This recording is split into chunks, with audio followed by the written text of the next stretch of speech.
Bonjour, Cédric du site formation informatique avec cédric.fr. Bienvenue dans ce Demande à Cédric numéro 37. Nous sommes le jeudi 15 décembre 2016, il est 15 h et de 15 h à 16 h, je vais répondre aux questions des membres plus pour le Demande à Cédric numéro 37. Si vous regardez la retransmission de ce Demande à Cédric et que vous avez envie d'avoir des vidéos gratuites, des modules complets pour apprendre le mail, ne plus oublier vos mots de passe ou encore gérer vos photos comme un pro, n'hésitez pas, vous venez directement sur le site formation informatique avec cédric.fr. À partir de là, vous allez trouver un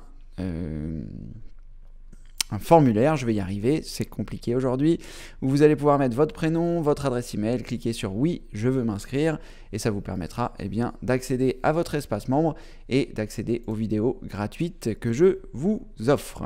Voilà, allez, nous allons pouvoir commencer le Demande à Cédric numéro 37 avec un premier problème qu'avait Alexandra sur Skype. Donc je vais revenir un petit peu en arrière au niveau des questions pour voir si je n'ai rien manqué. Bonjour à toutes et tous. Alors, non, mon Skype ne veut plus rien savoir, donc Alex, voilà, le mien c'est pareil.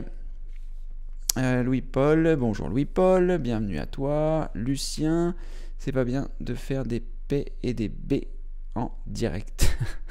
Oui, absolument Lucien. Les P, en général, on s'en sert, mais pas toujours. Alors, oui, mais je ne peux pas me connecter. Bonjour Sébastien, bienvenue parmi nous. Tout à fait, j'ai le même message. Donc voilà, Alex, c'est sûrement ça.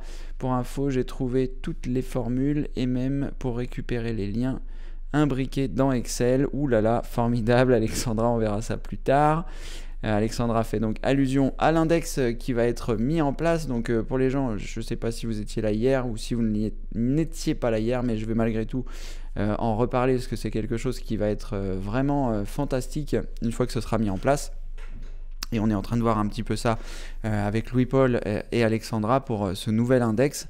Donc il s'agit d'un index qui va regrouper l'ensemble des questions des demandes à Cédric, donc par l'intermédiaire duquel vous allez pouvoir rechercher par mots-clés des choses qui auraient pu être données, des informations qui pourraient avoir pu être données, parce que c'est vrai qu'avec le temps, là les demandes à Cédric, je ne sais pas si je vais avoir l'opportunité de vous montrer.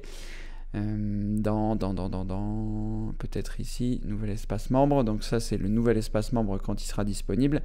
Et dans les demandes à Cédric, donc vous avez donc les retransmissions qui se trouvent ici, ça fait 36 demandes à Cédric, plus 31 demandes à Cédric quotidien, donc ça fait plus de 70 heures de questions-réponses auxquelles j'ai répondu. Donc cet index-là va permettre de s'y retrouver, de pouvoir faire des recherches par mots-clés.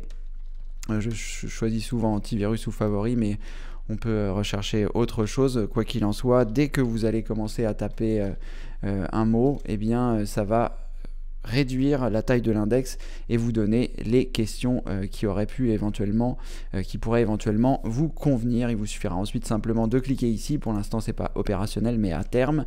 Et une fois que vous aurez cliqué là, vous arriverez directement soit dans la bonne formation, soit directement dans la bonne question, soit directement au bon moment de la vidéo YouTube quand il s'agit des demandes à Cédric. Et tout ça grâce au travail incroyable qu'ont réalisé Louis-Paul pour une première partie, pour avoir commencé cet index, et puis également d'Alexandra qui a, elle, mis tous les liens pour qu'ils soient cliquables. Donc vraiment un travail de titan, je les remercie une fois de plus. Merci à vous deux. Et voilà, et donc cet index-là, dès qu'il va être opérationnel, ça va vraiment être quelque chose de fantastique, que ce soit pour les membres gratuits, que ce soit pour les membres actifs, pour les membres plus, ou même pour toute personne qui aura acheté une formation, parce que ça va lister toutes les vidéos qui ont été réalisées. Voilà, donc ça va vraiment être quelque chose d'exceptionnel. J'ai hâte qu'on puisse faire ça.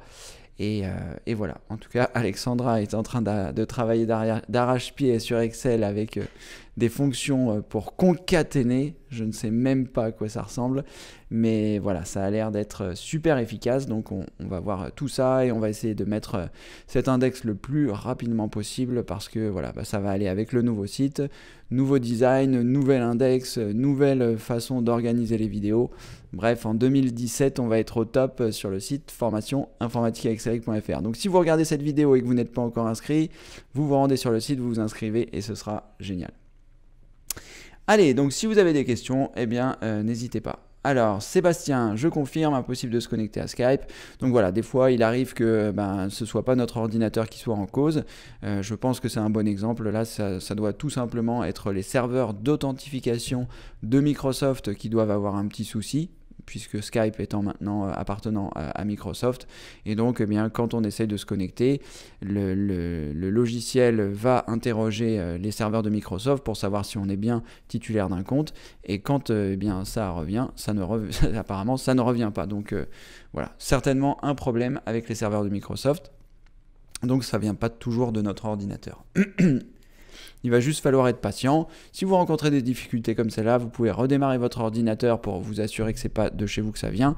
Et une fois que vous avez redémarré votre ordinateur et que ça ne fonctionne toujours pas et que vous avez une connexion Internet pour faire autre chose, eh bien vous pouvez vous dire que ça vient certainement des serveurs de Microsoft ou des autres choses sur lesquelles vous essayez de vous connecter.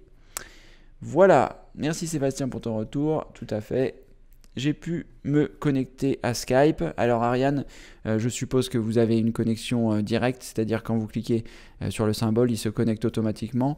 Il y a des personnes, peut-être comme Alexandra, qui ne mettent pas leur mot de passe et qui voilà, se connectent à chaque fois en mettant le mot de passe. Et auquel cas, là, moi je rencontre aussi ce problème. Alors que j'étais connecté, que j'avais réussi à me connecter. Et là, si je réessaye de me connecter, eh bien, j'ai l'impression que ça ne fonctionne pas.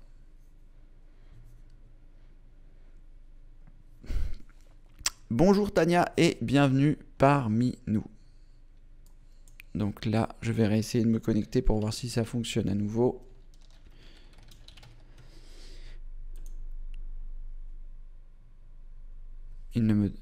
Ah si, il me demande mon mot de passe quand même. J'espère juste que je suis en train de rentrer le bon. Peut-être que voilà, c'est temporaire, je pense. Hein. Ils vont s'assurer que tout refonctionne correctement. Et puis sinon, bon voilà, on peut essayer de se passer de Skype pendant une journée. Non, pas de retour, ça reste bloqué. Donc voilà. Voilà, donc si vous avez des questions, eh bien vous n'hésitez pas.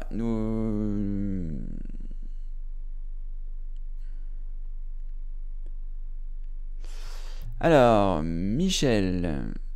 Alors, parfois le redémarrage de Windows 10 est très très long et même obligé de forcer un redémarrage. Alors ça, je ne sais pas si vous le constatez ces derniers temps, Michel, mais ça, je vais décaler mon siège parce que je suis un peu mal assis. Pardon. Oui, donc voilà, Skype ne peut pas se connecter. Voilà, on se connectera plus tard sur Skype. Alors, en ce moment, Michel, il y a beaucoup de mises à jour. Et comme vous le savez certainement, parce que je l'ai expliqué un certain nombre de fois, les mises à jour se font en cascade. C'est-à-dire qu'une mise à jour ne peut pas la mise à jour, par exemple, numéro 3 ne peut pas se faire si la mise à jour numéro 2 n'a pas été faite et si la mise à jour numéro 1 n'a pas été faite. Donc, elles se font en cascade.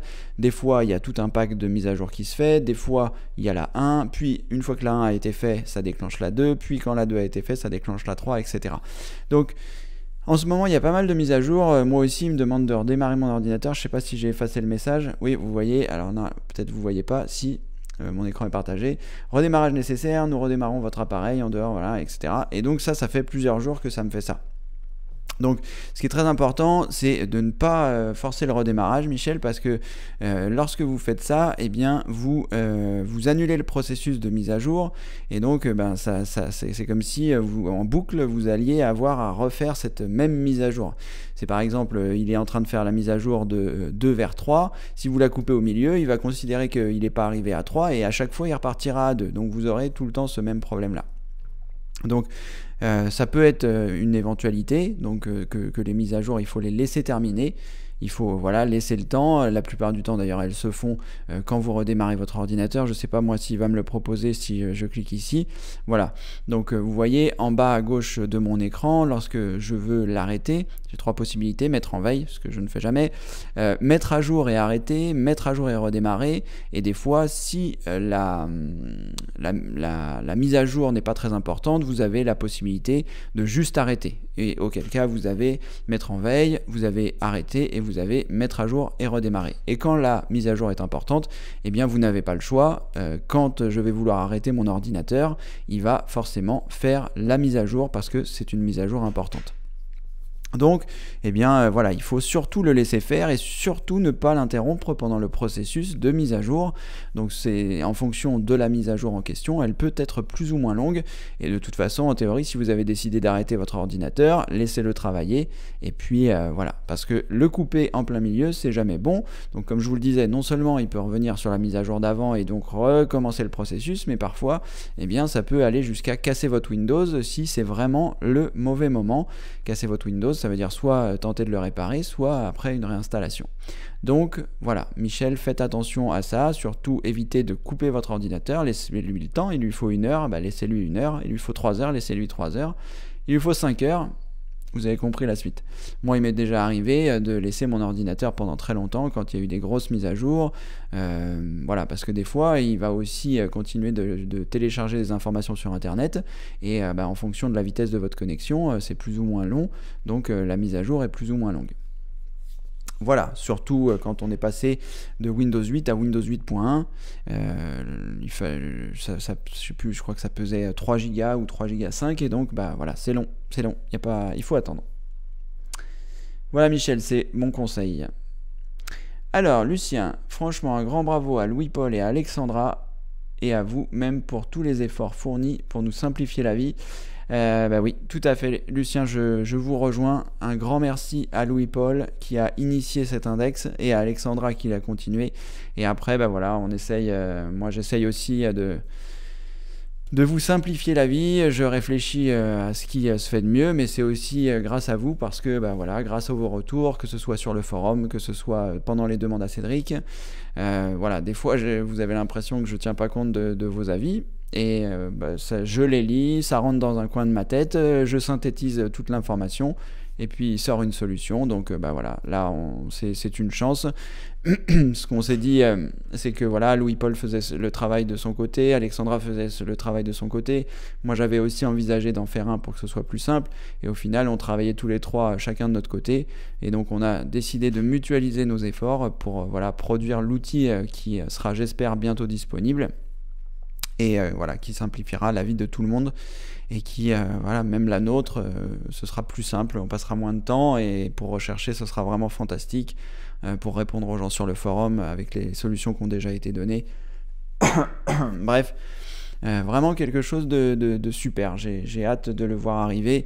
Et puis même voilà, pour la nouvelle version du site, le fait de regrouper les formations, tout ça ça s'est fait petit à petit. Pourquoi? Eh bien quand j'ai commencé, je pensais pas qu'il y aurait autant de formations, je pensais pas qu'il y aurait autant de vidéos, je pensais je pensais pas que tout prendrait des proportions comme celle-ci. Puis finalement le temps a continué et là voilà, ça m'est apparu comme une évidence qu'il fallait que je regroupe les choses parce que beaucoup de gens me disaient c'est trop compliqué de s'y retrouver dans votre site.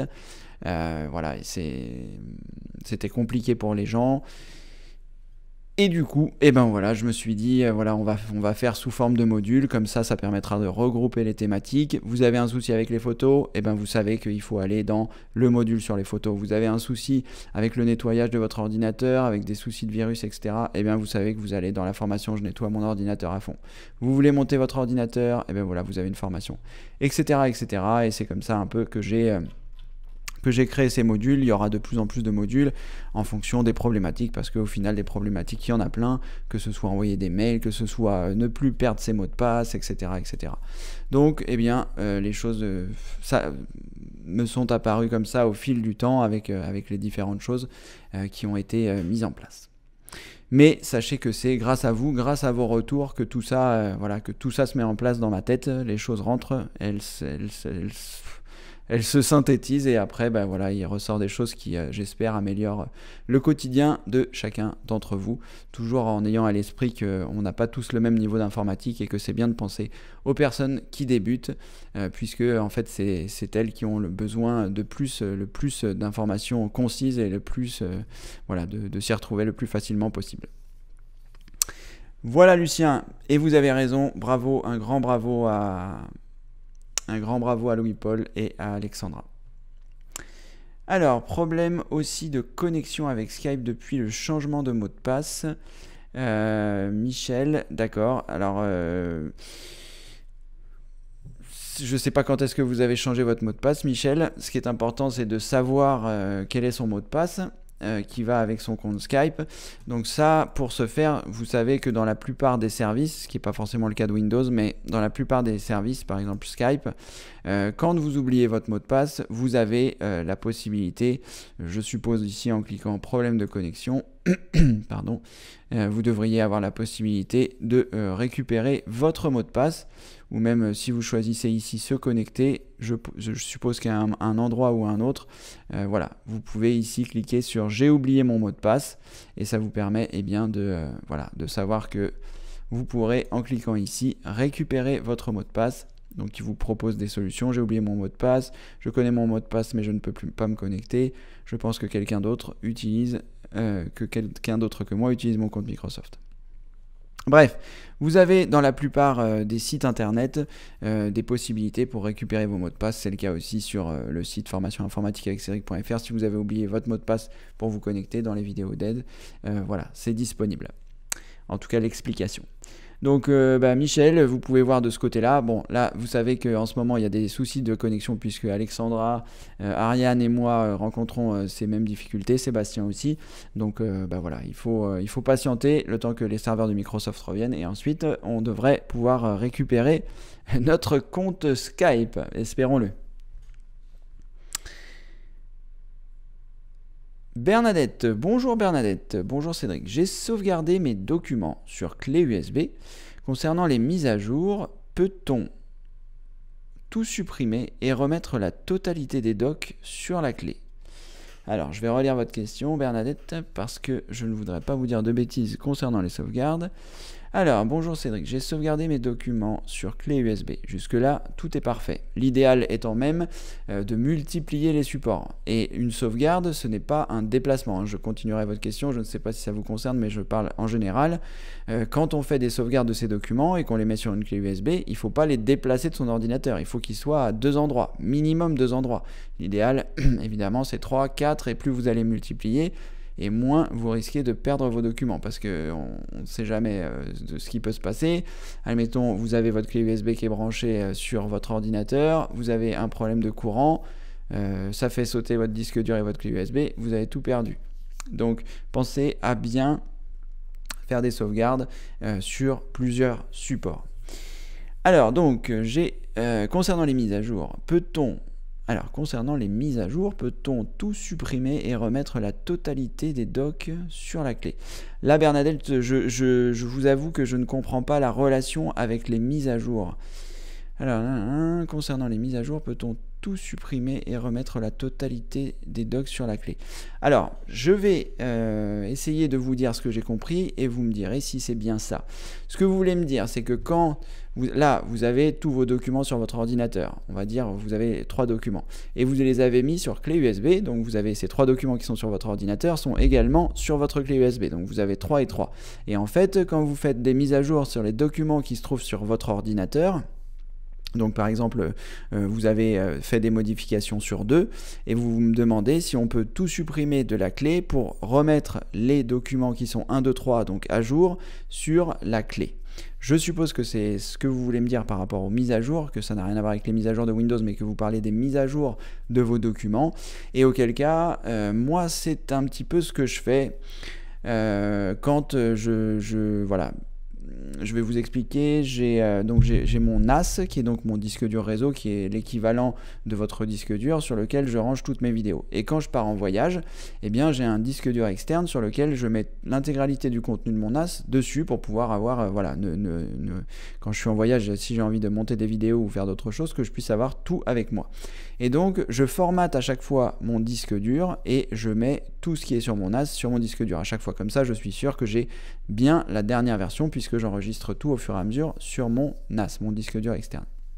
Donc, vous pouvez le faire, c'est quelque chose qui est envisageable, Bernadette, mais ce que je vous conseille malgré tout, c'est d'avoir 2 clés USB, c'est-à-dire vous faites une sauvegarde sur la clé USB numéro 1, vous faites une sauvegarde sur la clé USB numéro 2, et ensuite, eh bien, si par exemple vous mettez à jour des choses sur votre ordinateur, eh bien, vous effacez la clé numéro 2, vous mettez le contenu de vos documents nouveaux sur la clé numéro 2. Une fois que ce transfert a été fait et que vous pouvez vérifier que les documents ont bien été enregistrés sur la clé numéro 2, vous effacez la clé numéro 3 et vous reprenez le contenu de votre disque dur que vous mettez sur la clé USB numéro 3.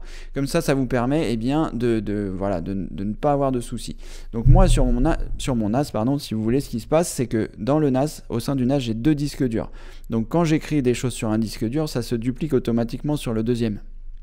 Donc s'il y a un problème sur le premier, c'est automatiquement copié sur le deuxième. C'est pour ça que je n'ai pas ces 3 étapes que je vous conseille. En fait, je les ai, mais elles sont transparentes pour la première et la deuxième étape.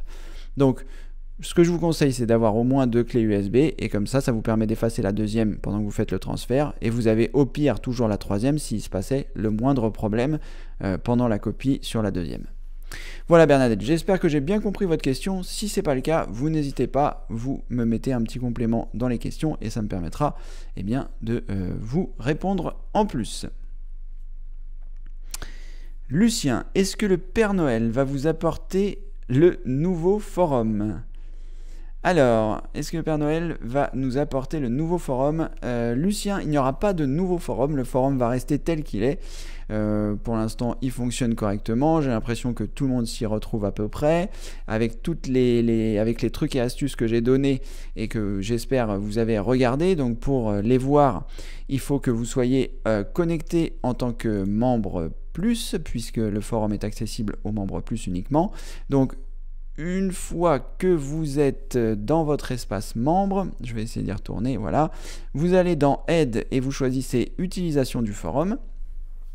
À partir de là, vous allez arriver donc sur la page de l'utilisation du forum et j'ai ajouté 2 vidéos il n'y a pas très longtemps qui sont la vidéo numéro 5, 5 trucs et astuces pour bien naviguer et la vidéo numéro 9, 5 trucs et astuces en plus pour bien naviguer. Voilà, donc là avec ces 10 trucs et astuces, ça doit vous aider à bien utiliser le forum. Donc sur les vidéos d'aide du forum, il y a aussi ajouter les captures d'écran, changer votre photo, etc. Mais ces 2 vidéos, la 5 et la 9, c'est vraiment des choses pratiques pour bien utiliser le forum. Donc si vous ne les avez pas encore vues, je vous conseille de le faire parce que c'est très important. Après, je ne sais pas si vous me parliez, Lucien, de l'index ou du forum. L'index, on verra quand est-ce qu'il va arriver. Le nouveau site, j'espère qu'il va arriver avant dimanche. Donc comme je vous l'ai dit dans les demandes à Cédric précédents, là on est vraiment sur de l'utilisation du début. Là j'ai commencé à faire donc le nouvel espace membre qui se trouve ici. Mais quand je vais le mettre en ligne, quand je vais le mettre en place, voilà, vous voyez le nombre de vidéos, de modules qu'il y a à faire. Donc les modules, je vais les mettre petit à petit, même s'il y a déjà des choses qui sont prêtes. Voilà, ça va arriver au fur et à mesure. Mais comme je vous le disais, il y aura un bouton que je vais intégrer je ne sais où, qui vous permettra de cliquer et d'arriver sur l'espace membre que vous connaissez aujourd'hui, qui est l'accueil de l'espace membre qui est ici, qui vous permet d'accéder à toutes les vidéos telles que vous le faites aujourd'hui et petit à petit je ferai disparaître cet espace membre quand toutes les choses seront opérationnelles. Effectivement, j'ai oublié de partager mon écran. Donc comme je vous disais, vous avez au sein donc de votre espace membre, ici dans la rubrique d'aide utilisation du forum, quand vous êtes dans utilisation du forum, vous regardez la vidéo numéro 5, la vidéo numéro 9 qui sont très importantes, 10 trucs et astuces pour bien naviguer, et donc le nouvel espace membre qui sera, je pense, avant Noël, parce que là on est le 15 et que j'espère qu'il sera là avant dimanche, peut-être pas parce que je réalise qu'il y a pas mal de choses à faire, mais en tout cas je pense qu'il sera là avant Noël. Moi pour Noël et le jour de l'an je vais rien faire, donc je vais peut-être un peu travailler, donc quoi qu'il en soit, eh bien ça je vais le mettre assez rapidement. Et le forum, eh bien pour l'instant lui ne va pas bouger, puisque voilà, il fonctionne bien, on touche du bois, pour l'instant tout va bien. Voilà, donc c'est surtout le nouvel index qui va arriver, j'espère, si on réussit avec Louis-Paul et Alexandra à mettre en place les choses comme on le souhaiterait, et le nouveau site, donc avec la nouvelle page d'accueil, le nouvel espace membre, et les nouvelles vidéos restructurées par module. Voilà, Lucien. Alors, Albert, en voulant imprimer une page d'un document, erreur de ma part, mon imprimante s'est arrêtée à la 30e page. Pouvez-vous m'indiquer un raccourci clavier pour annuler et arrêter l'impression? Merci. Alors là, malheureusement, je ne suis pas sûr. Déjà, ça dépend beaucoup, Albert, du logiciel que vous utilisez pour imprimer. En théorie, lorsque vous lancez une impression, vous avez en bas à droite dans la... Je vais y arriver. Dans la zone de notification, comme quoi le document se lance. Donc par exemple, j'en sais rien, je vais prendre un notepad, je vais marquer Toto. Je vais lancer une impression en faisant CTRL-P, qui est le raccourci clavier pour quasiment tous les logiciels pour imprimer. Ensuite, je vais cliquer sur imprimer. Là, ça va partir vers mon imprimante. Comme mon imprimante n'est pas en fonction, le document va rester bloqué ici. Vous voyez, un document en attente.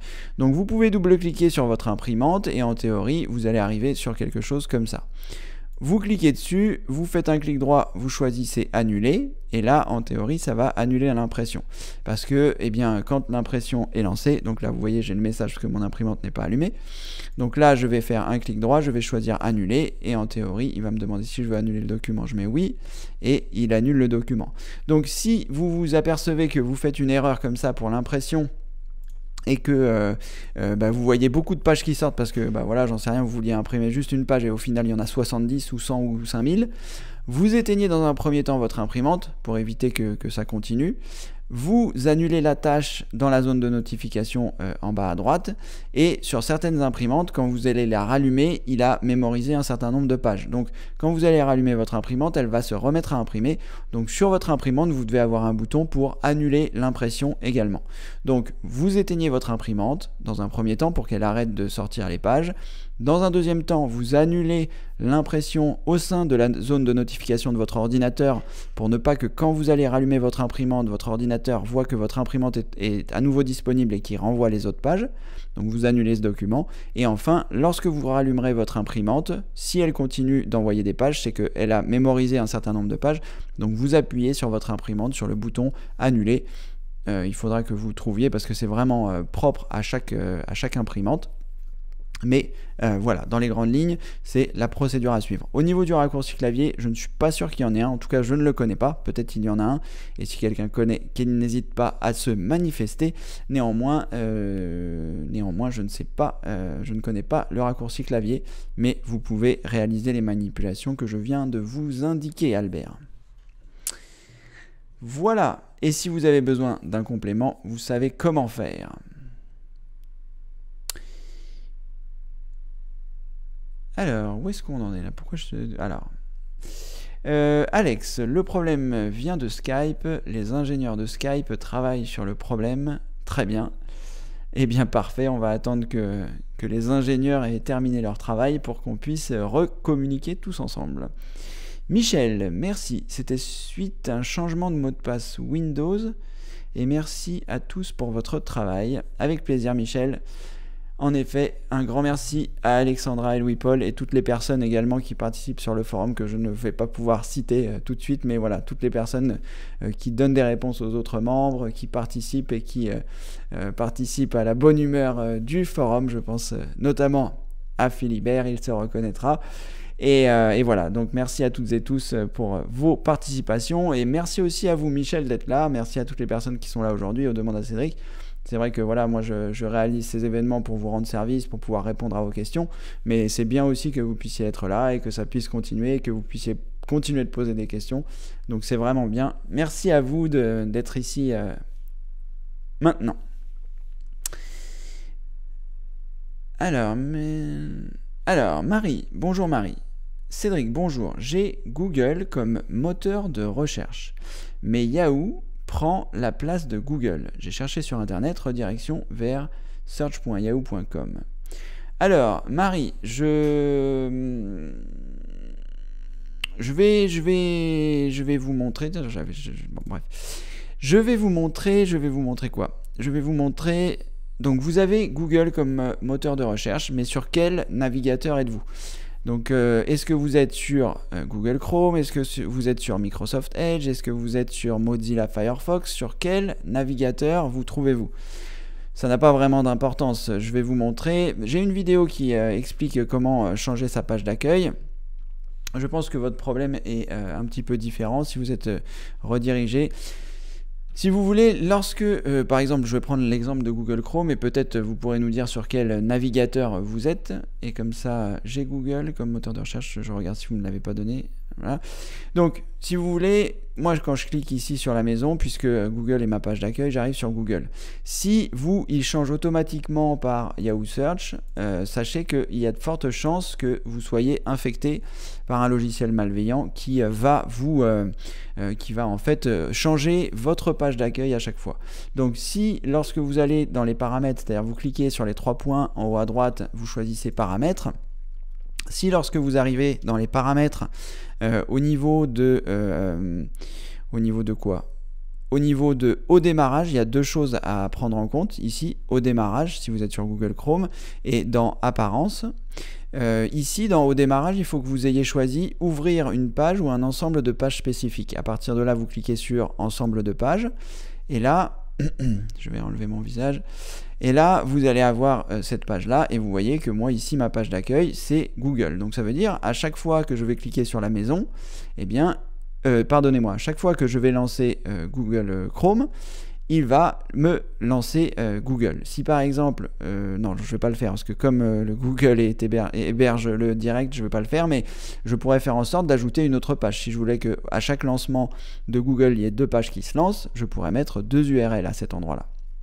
Donc si vous ici dans ensemble de pages vous avez Google et que vous avez Yahoo, vous pouvez supprimer Yahoo par exemple. Ensuite, vous avez également dans apparence, si vous avez la case qui est cochée ici, afficher le bouton d'accueil. Vous voyez, le bouton d'accueil c'est donc celui de la maison. Si je décoche, il disparaît. Vous voyez ici en haut à droite, si je recoche, il apparaît. Et là c'est pareil, vous pouvez modifier la page sur laquelle vous allez arriver lorsque vous cliquez sur la maison. Donc moi c'est pareil, c'est Google puisque c'est souvent mon point de départ Google et sinon eh bien j'ai mes favoris qui se trouvent en haut. Donc ce qui est très important c'est que vous puissiez déjà avoir ces 2 choses là. Si vous avez ces 2 choses là qui sont bien faites et que vous fermez votre navigateur Google Chrome et que vous le relancez et que vous arrivez sur search.yahoo. je ne sais quoi, eh bien c'est qu'il y a de fortes chances que vos navigateurs soient infestés et même votre ordinateur aussi. Dans ce cas-là, ce que vous pouvez faire, vous vous rendez sur le site formationinformatiqueaveccedric.fr que vous devez connaître, puisque vous vous êtes connecté pour arriver ici. Et à partir de là, vous allez pouvoir choisir, donc je vais me rendre ici, vous allez pouvoir choisir lorsque vous êtes sur l'accueil de l'espace membre, soit vous descendez directement jusqu'à la formation qui s'appelle, voilà, le guide pratique, un PC rapide et sain, et auquel cas vous cliquez ici sur j'accède à ma formation, vous allez arriver donc sur la formation. À partir de là, donc vous allez pouvoir faire 2 choses. La première, c'est cliquer ici pour accéder au guide pratique. Donc c'est un guide pratique de 50 pages qui va vous expliquer un petit peu toutes les étapes pour nettoyer votre ordinateur. Vous inquiétez pas, il y a des images, tout va bien se passer. Et ensuite, eh bien, vous allez avoir la possibilité de regarder, parce que j'ai fait des vidéos également, les étapes du guide en vidéo. Donc pour avoir un support papier, vous avez le guide et vous avez également le support en vidéo où j'explique les différentes étapes à réaliser pour nettoyer complètement son ordinateur. Alors la première fois, ça peut être un petit peu plus long si vous ne l'avez jamais fait, mais après, une fois que vous êtes familiarisé avec le problème, et en fonction de l'encombrement de votre ordinateur par les logiciels malveillants. Après, c'est très rapide, hein. Je veux dire, quand je dis très rapide, les manipulations sont très rapides. Après, il y a des procédures qui sont longues, comme par exemple vous lancez une analyse antivirus ou que vous lancez une analyse anti-malware. Donc ça, c'est des opérations qui prennent du temps. Mais une fois que vous l'avez lancé, après, voilà, vous pouvez aller faire vos courses, faire votre café ou faire tout ce que vous avez à faire. Il n'y a pas de souci. Donc voilà, vous pouvez d'abord essayer dans un premier temps les informations que je vous ai données, parce que c'est vrai que si vous vous lancez dans le nettoyage de votre ordinateur et que ce n'est pas nécessaire, juste parce que votre page de démarrage n'est pas la bonne, voilà, vous pouvez faire ça. Mais si toutefois vous êtes infecté, si vous avez des pages de publicité sans arrêt, si vous avez des faux logiciels qui vous indiquent que vous avez des milliers d'erreurs sur votre ordinateur, tout ça, ce sont des logiciels malveillants et le problème peut être corrigé donc avec cette formation, un PC rapide et sain qui vous explique toutes les étapes pour nettoyer votre ordinateur, vos navigateurs, etc. etc. Voilà Marie, j'espère que avec cette réponse, vous allez pouvoir vous en sortir. Sacha, Cédric, pour avoir Skype, utilise la version web sur le site web de Skype. Pour avoir Skype, utilise la version web sur le site web de Skype. D'accord, je ne savais pas que c'était possible, Sacha. Si j'ai bien compris votre message, vous êtes en train de nous dire que sur le site de Skype, il y a une version un peu comme le webmail, mais pour Skype. J'espère que c'est bien ce que ça voulait dire. On va aller voir ça tout de suite, Skype. Alors, est-ce qu'on peut utiliser Skype directement au sein de l'application Skype? Je ne sais pas, je ne l'ai jamais fait. Utiliser Skype en ligne, tout à fait, Sacha, bien joué. Donc là, vous pouvez mettre vos informations. On va essayer de voir si ça fonctionne. Je vais mettre ça quand même sur un autre écran. Je vais essayer de taper mon mot de passe. Alors, pseudo Skype, adresse en ligne, numéro de téléphone. Ah bah non, je vais me connecter avec ça, voilà. Voyons voir. Je vous mets le résultat à l'écran.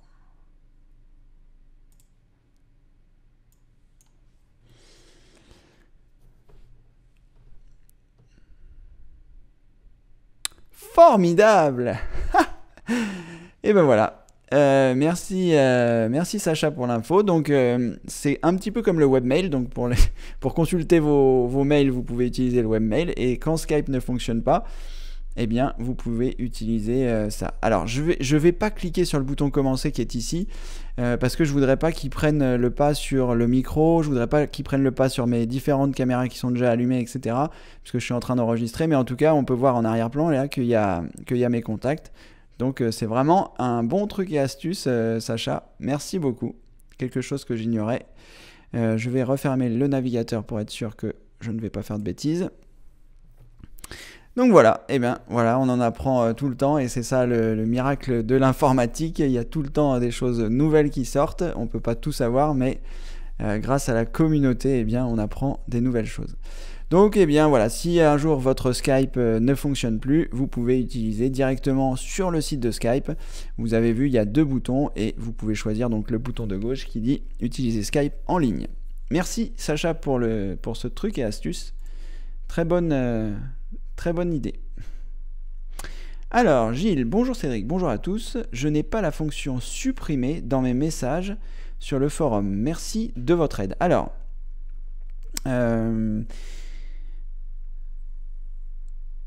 attendez, j'ai perdu votre message, puisqu'il y a d'autres...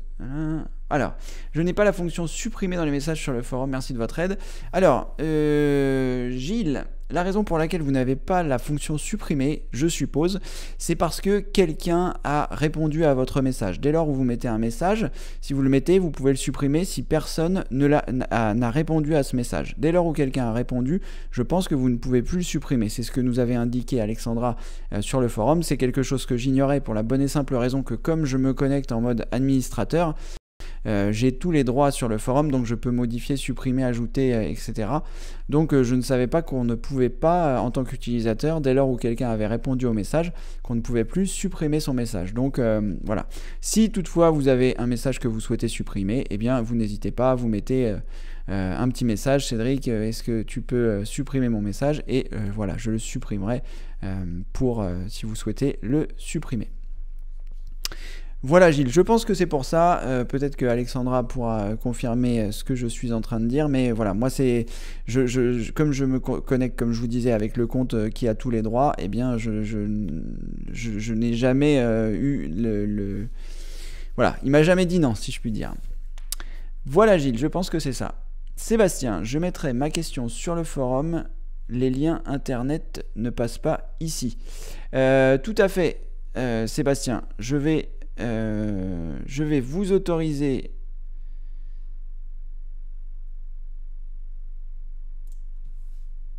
à être modérateur, ce qui vous permettra bien, de mettre les liens.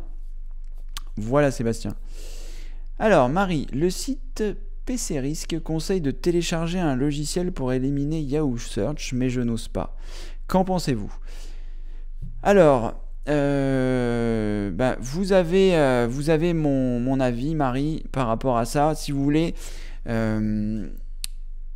quand on commence à être infecté, il vaut mieux nettoyer son ordinateur. Donc le guide que j'ai mis à disposition, auquel vous avez accès, je vous conseille de le feuilleter, de le regarder, de faire les choses.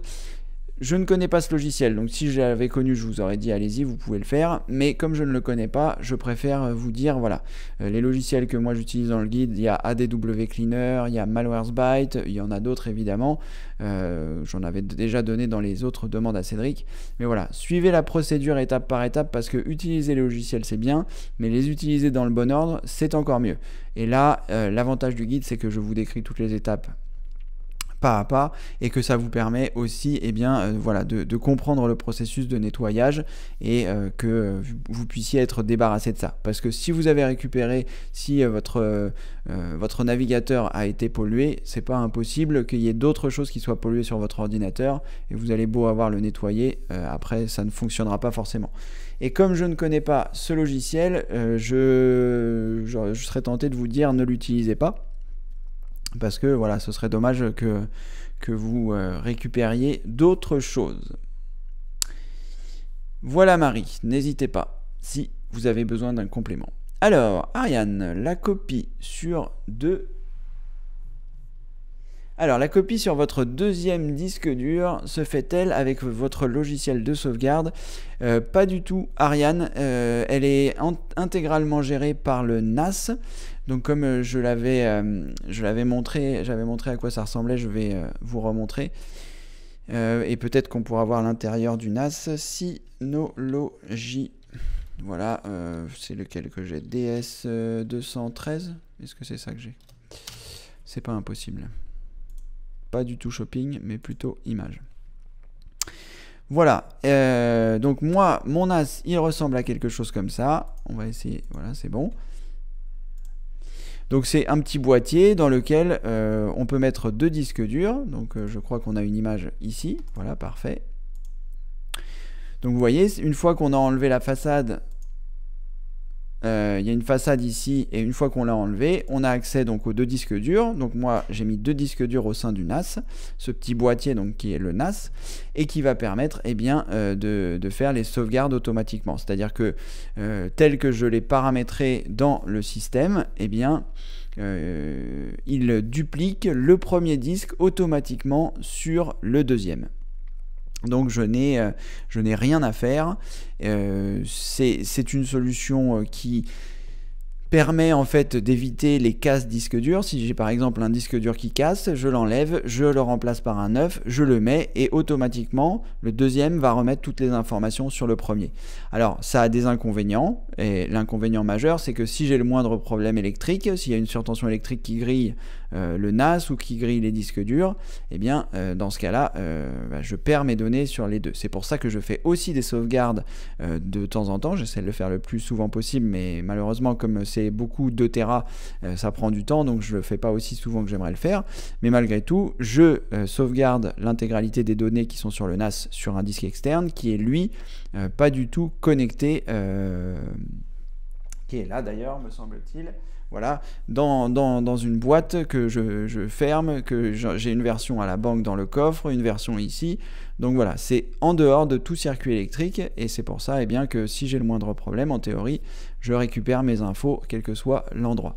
Mais non, je n'ai rien à faire, c'est le boîtier qui gère tout seul et qui permet voilà, d'avoir une sauvegarde sur l'autre. Mais voilà, je suis quand même obligé de faire des sauvegardes manuelles de temps en temps pour voilà, sauvegarder le NAS pour ça. Je réexpliquerai dans les détails, dans plus de détails pendant la formation sur comment réaliser des sauvegardes. Je vous expliquerai le processus complet, pourquoi je fais telle ou telle chose. Et après, si vous voulez, chacun prend ses décisions en fonction de ce qu'il est prêt à perdre. Moi, j'aimerais bien ne rien perdre, mais voilà, je ne fais pas de sauvegarde suffisamment souvent pour que ce soit impeccable. Mais malgré tout, voilà, je pense que je m'en sortirais si toutefois il y avait des soucis. C'est ça le principe d'une sauvegarde, c'est s'en sortir au cas où il y a des soucis, parce que pendant très longtemps on n'a pas de soucis, et le jour où on a un souci, pardon, si on n'a pas de sauvegarde, c'est un peu compliqué.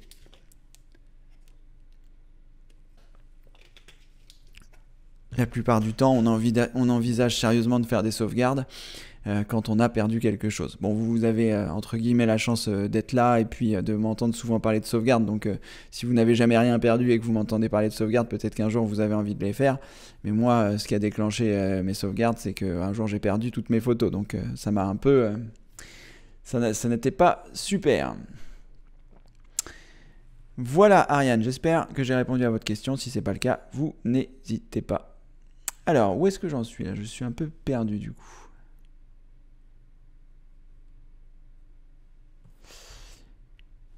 Alors, Ariane, où est votre question?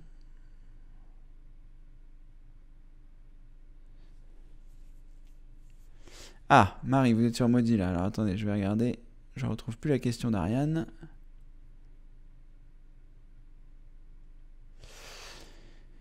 Ça y est, la voilà. Alors, Bernadette, je me suis mal exprimé, mais vous avez bien compris ma question pour la sauvegarde. J'ai 3 clés. Merci beaucoup. Ah bah, formidable, Bernadette. J'espère que l'explication que je vous ai donnée a été suffisamment claire pour... voilà. Après, c'est la façon dont moi je procéderai à votre place. Hein. Vous faites évidemment exactement comme vous souhaitez. Mais moi, c'est par rapport à une logique de perdre des données. J'essaye de réfléchir à voilà, conserver toujours au moins sur un support et faire ce genre de choses. Vous l'avez compris. Alors, Alexandra, Cédric, je suis plutôt optimiste dans la réussite de la mise en ligne de l'index avec les liens cliquables. Il ne reste plus qu'à tester, je croise les doigts. Oui, moi aussi, il y a quand même certains paramètres techniques qui pourraient nous poser quelques soucis. Alors, Lucien, erreur de ma part, j'ai confondu le forum du site, donc je reprends. Merci pour le cadeau de Noël avec le nouveau site. D'accord, ok. Lucien, donc vous parliez du site et pas du forum. Donc oui, j'espère que le nouveau site arrivera avant Noël. Enfin, ça c'est sûr, il va arriver avant Noël. Mais voilà, je pense qu'il sera entièrement fonctionnel fin février. Alors, je travaillerai dans un premier temps plus sur les formations, comme il y a déjà beaucoup de formations qui sont disponibles, et que c'est plus facile, une fois qu'elles sont déjà faites, ces formations, de les réintégrer. Donc voilà, je pense que les formations auxquelles vous avez accès avec votre espace membre seront disponibles assez rapidement, fin janvier j'espère. Et l'intégralité des choses, fin février, j'espère aussi. C'est beaucoup de temps de travail, donc c'est pas mal voilà. Il faut aussi que je pense à me reposer parce que voilà, ça fait beaucoup de choses et au final, ça fait beaucoup de fatigue. Donc il faut que je prenne des pauses et que j'oublie pas d'en prendre, sinon je suis toute la journée sur mon ordi et c'est pas bon, je le sais. En tout cas, voilà, je fais mon maximum et il y a beaucoup il y a beaucoup de fronts sur lesquels je dois travailler pour que les choses avancent. Albert, merci. J'ai arrêté mon imprimante comme vous l'avez indiqué. Ben oui, Albert, vous avez eu le bon réflexe. Et quand vous la rallumez, pensez à bien appuyer sur le bouton annuler parce que certaines imprimantes ont ce que l'on appelle des buffers, enfin de la mémoire qui permet de mémoriser les tâches qu'elles avaient. Et quand vous la rallumez, hop, ça repart. Sacha, vous zappez ma question. Alors, quelle question j'ai zappé? Sacha.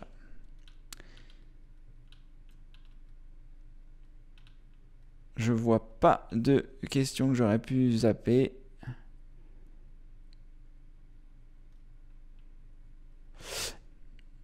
Donc, je vous laisse remettre la question en question.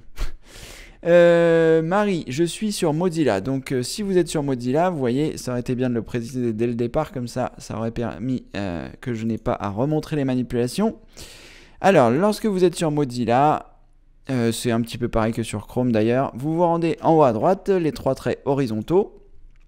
Vous cliquez sur Options, me semble-t-il, et à partir de là, vous allez arriver dans Général. Lorsque vous êtes dans Général, surtout vous choisissez au démarrage de Firefox, afficher ma page d'accueil, parce que si vous avez choisi afficher les derniers onglets des fenêtres utilisées, si vous étiez sur Yahoo Search, il vous remet automatiquement dessus. Donc, vous choisissez bien lorsque vous êtes dans Général, afficher ma page d'accueil, ensuite vous mettez votre lien, et en théorie, à partir de là, ça devrait être bon. Je suis en train de réfléchir s'il y a un autre endroit dans Mozilla où est-ce qu'on peut modifier les choses, mais apparemment ça a l'air d'être bon. Donc dans l'onglet Général en haut à droite, puis ça doit être tout. Voilà Marie, vous pouvez regarder de ce côté-là au niveau de Firefox. Et comme je vous disais précédemment, si toutefois le fait de modifier ça, ça ne fonctionne pas, c'est qu'il y a de fortes chances que votre ordinateur soit infecté. Alors, Lucien, j'ai entendu aux infos qu'il y a 1 million de comptes Yahoo piratés. À voir. Je ne saurais pas vous dire, Lucien. Je pense que ça n'a pas de rapport avec le problème de Marie. Marie, je pense que son ordinateur s'est fait infecter, qu'il y a un logiciel qui a changé sa page d'accueil, qui a corrompu son navigateur internet, et que voilà, c'est pas, ça n'a rien à voir avec Yahoo. Et après, voilà, qu'il y ait des comptes Yahoo qui se soient fait pirater, c'est pas impossible non plus, hein. Je veux dire, on avait aussi entendu des comptes de chez PlayStation, des comptes PlayStation qui s'étaient fait pirater avec les comptes bancaires, etc. On va dire aucune structure n'est inviolable, puisqu'on a déjà entendu qu'il y avait des pirates qui étaient rentrés au Pentagone ou ce genre de structures qui doivent être ultra protégées. Voilà, on est à l'abri nulle part au niveau du numérique. Après, il y a des grandes institutions comme Google, comme Yahoo, comme voilà, qui sont à mon avis énormément protégées, mais voilà. Elles suscitent aussi beaucoup de, comment dire, de la part des pirates. Quelqu'un qui est pirate et qui se dit aujourd'hui Google ou même Facebook, voilà, je suis un pirate, je me dis Facebook il a 1 milliard d'utilisateurs, je vais me concentrer pour pirater Facebook. Ce sera mieux de récupérer 1 milliard d'utilisateurs que de pirater, je ne sais pas, un petit site internet comme le mien par exemple, où il y a moins d'utilisateurs. Effectivement, la protection de Facebook doit être beaucoup plus importante que mon site internet, mais malgré tout, voilà, rien n'est inviolable, et à un moment ou à un autre, voilà. C'est pour ça que c'est très important de sectoriser vos informations de connexion, donc identifiant et mot de passe, de ne pas avoir le même mot de passe partout, parce que si par exemple eh bien, vous étiez sur Yahoo et que votre mot de passe Yahoo c'est exactement le même mot de passe que vous avez partout ailleurs, et bien les pirates c'est ce qu'ils vont commencer par faire, utiliser votre mot de passe que vous aviez utilisé sur Yahoo avec votre nom d'utilisateur. Ils vont tester tous les sites, et puis si vous aviez mis le même mot de passe, il s'avère que au final voilà, vous vous retrouvez avec plusieurs de vos comptes piratés. Donc d'où l'importance de mettre des mots de passe différents sur chaque chose, mais j'en parle dans la vidéo sur la gestion du mot de passe. Voilà Lucien, merci pour l'info. Le piratage fait partie de notre... Alors Gilles, rebonjour. PC portable ou PC bureau, lequel choisir pour un éventuel achat? Merci. Alors, Gilles, vous devez vous poser les questions, voilà. À quoi va vous servir votre ordinateur? Est-ce que vous allez avoir besoin de le transporter? Est-ce que vous n'allez pas avoir besoin de le transporter? Qu'est-ce que vous allez faire avec? Voilà, c'est toutes ces questions-là que vous devez vous poser. Comment dire? C'est voilà, vous mettez, vous prenez une feuille, vous notez à quoi va vous servir votre ordinateur, et puis en fonction de ce que vous allez avoir noté, eh bien vous verrez si vous vous orientez plutôt vers un portable, plutôt vers un fixe. Par exemple, si vous vous dites voilà, il va falloir que je transporte mon ordinateur, voilà, vous avez votre réponse, c'est même pas la peine de se poser une question. Si par exemple vous vous dites, bah voilà, j'ai besoin d'un confort de travail, moi par exemple ici à la maison j'ai un ordinateur fixe, j'ai 3 écrans, ça je pourrais jamais l'avoir avec mon ordinateur portable. Donc j'ai fait le choix d'avoir un ordinateur fixe. Qui me permet d'avoir ce confort d'utilisation, mais j'ai également un ordinateur portable pour quand je pars en voyage, et c'est beaucoup moins confortable de travailler dessus, même si je peux un petit peu travailler dessus, répondre sur le forum, enregistrer quelques vidéos, etc. Donc ça dépend vraiment de votre utilisation. Est-ce que vous allez avoir besoin de beaucoup de puissance? Si par exemple vous faites du montage vidéo, c'est plus facile d'avoir un ordinateur puissant sous forme de tour que de l'avoir sous forme de portable. En version portable, ce sera toujours plus cher si vous voulez avoir de la puissance, et vous n'arriverez jamais à égaler la puissance d'une tour avec un ordinateur portable. Donc il y a ça aussi à prendre en considération. Après il y a voilà, le côté pratique. Taper sur un clavier de portable, c'est moins pratique que de taper sur un vrai clavier de bureau. Pareil pour la taille de l'écran. Si vous achetez un ordinateur portable, vous serez toujours limité par la taille de l'écran. Il y a des portables qui ont des grands écrans, 17 pouces et même au-delà pour certains. Mais bon, après, c'est toujours pareil, quoi. Ça, vous n'aurez jamais un 27 pouces en version ordinateur portable. Donc voilà, le confort, il faut penser à votre confort, au confort visuel, confort de la puissance, confort du transport ou non. Et après, à partir de là, ça vous permet de choisir ce qui vous convient le mieux.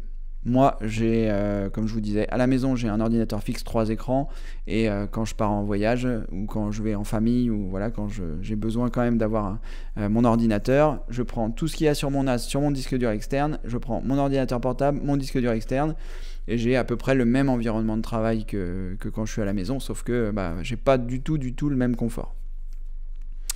Voilà Gilles, donc en fonction de tous ces critères-là, il faut que vous puissiez mettre sur un papier ce que vous allez avoir besoin, ce qui sera vos priorités, et ensuite ça vous permettra de choisir ce que vous souhaitez. Voilà, Sacha, de rien, avec plaisir. Oui, très bonne astuce pour le Skype web, très bien. Alors, Alex, effectivement, Cédric, il ne faut pas qu'un membre ait répondu à notre question pour pouvoir supprimer le message. Voilà, merci Alexandra, c'est déjà Alexandra qui avait donné l'information sur le forum. Donc voilà, si vous avez mis un message et que quelqu'un a répondu, vous ne pouvez plus le supprimer. Alors, merci Sacha, c'est une excellente idée, le Skype version web. J'ai réussi à me connecter à partir du web, mais toujours pas avec le programme Skype. Bon voilà, ça fait une petite roue de secours. Merci Sacha pour l'info. Sébastien, merci Cédric pour mettre... Alors, Cédric, pour mettre le BIOS de mon PC, j'ai trouvé un tuto, Asus, d'accord. Alors, copier l'adresse du lien, on va regarder à quoi ça ressemble. Bon, déjà la bonne nouvelle, c'est que c'est sur le support d'Asus. Donc comment accéder à la configuration du BIOS, comment accéder... Bon, c'est déjà très bien, c'est une bonne... c'est un bon début. En plus, c'est sur le site officiel d'Asus. Donc ensuite, bon là c'est dommage, il manque les captures d'écran. Mais bon, en tout cas, ce qui est bien, c'est que vous avez au moins la procédure par texte. Et après, eh bien, en fonction de la version que vous aurez de votre... Je ne sais pas si on va avoir la possibilité de regarder un produit. Alors, produit, est-ce qu'on va arriver facilement aux ordinateurs portables? Ou non, aux cartes mères, ce sera aussi simple. On va prendre une carte mère au hasard. Voilà, celle-ci. Donc là, en théorie, vous avez quelque part le support de cette carte mère, espérons-le. C'est pas gagné. Parce que là, c'est la page de présentation du produit. Alors, c'est pas grave. On va prendre cette version. On va aller dans support. Le site d'Asus est parfois un peu lent l'après-midi. Voilà, bon, on y arrive directement. Et donc là, vous avez pilote et outils. Donc je pense que c'est à partir de là, puisqu'ils n'ont pas d'autres choses. Pilote et outils. Et à partir de là, voilà, on va sélectionner la version du système d'exploitation. Donc là, je vais par exemple prendre Windows 10 64 bits, qui est mon système d'exploitation. Et là, vous avez donc BIOS. Donc vous cliquez ici et là vous devriez avoir les outils pour mettre à jour le BIOS et les dernières versions du BIOS, je suppose.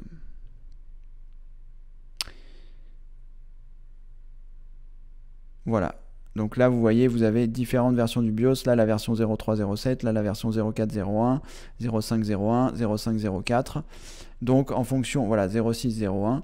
Et en fonction de ça, dans outils, peut-être vous aurez...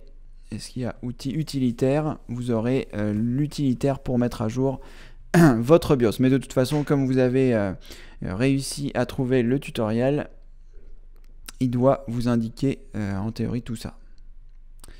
Bon, je ne vais pas forcément prendre le temps de chercher, mais vous avez compris le principe.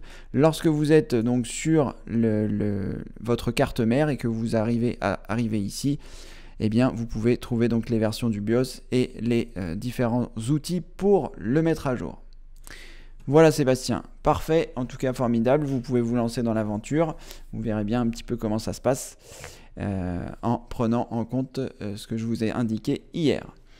Alors Sébastien, après avoir téléchargé la nouvelle version du BIOS sur ce site, donc parfait, ça a l'air d'être le site officiel d'Asus, malheureusement la clé USB je n'ai pas détecté, que faire? Alors, voyons voir. L'adresse...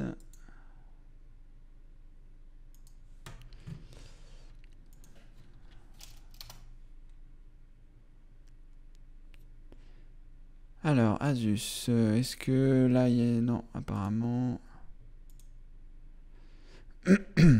BIOS, d'accord. Pardon. Donc là... Pardon.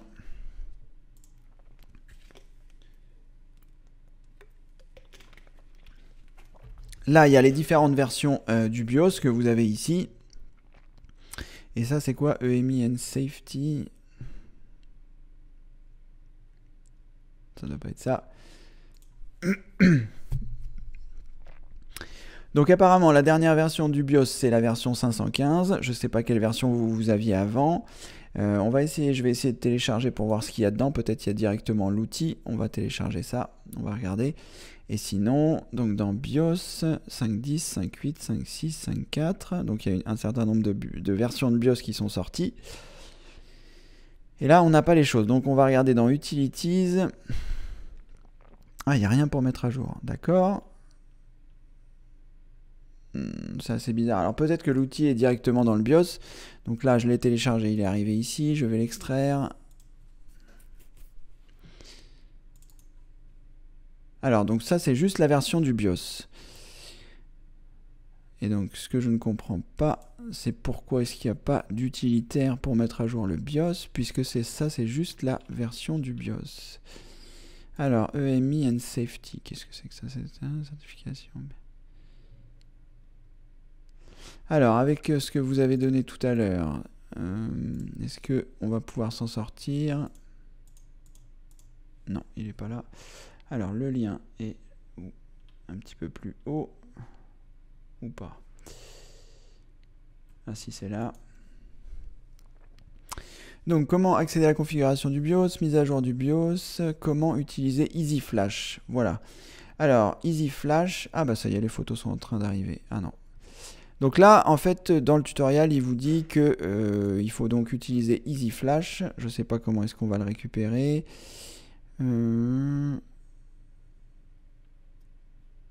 Comment accéder à la configuration du BIOS? Voilà, comment utiliser EasyFlash. Qu'est-ce que ça, vers où ça nous renvoie ça? Nulle part, d'accord. Alors, on va regarder si dans la page, il y a EasyFlash qui est indiqué. Ah bah c'est là, c'est d'accord, c'est la procédure complète. Alors, donc il faut vous rendre dans le BIOS, sélectionner... Alors, donc je vais reprendre votre question.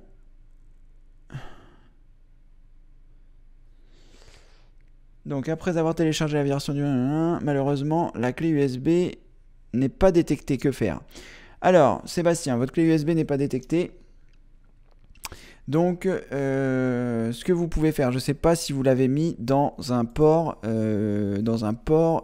USB 3, et auquel cas, ce que vous pouvez faire, c'est la mettre dans un port USB 2, parce que parfois les ports USB 3 ne sont pas reconnus en natif par le BIOS, et souvent ça se fait par l'intermédiaire de Windows. Donc vous pouvez essayer de le mettre dans un port USB 2 pour voir si votre clé est reconnue ou non.